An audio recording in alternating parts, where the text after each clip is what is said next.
วันดวงใจน้องจะผิดหวังทุกนาทีน้องดีเฝ้าคอยระวังแกน้อยจะห่างจะแกน้อยจะสำเน็งได้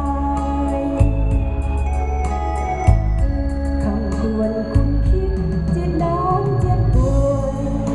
ทุกวันน้องได้แต่ห่วงหวังว่าอายนั้นจะลืมไปโอ้ยิ่งอื่น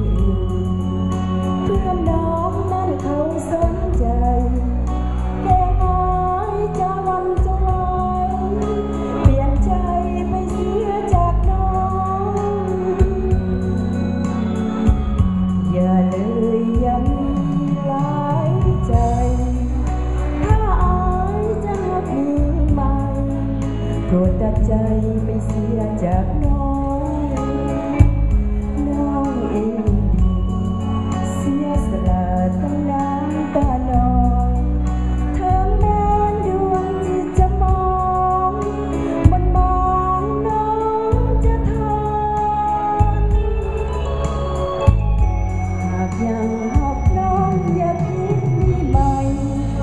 หักเดียวขออย่าทำลายอย่าทำใจเพื่อนมองมุม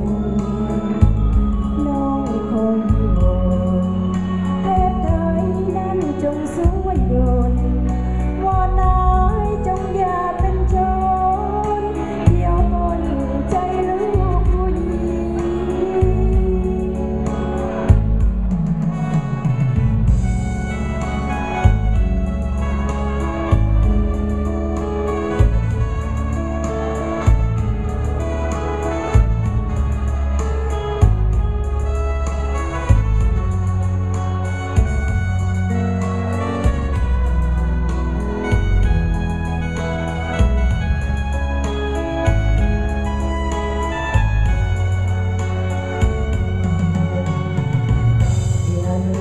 ยังหลายใจถ้าอายนั้นเป็นใหม่โปรดตัดใจ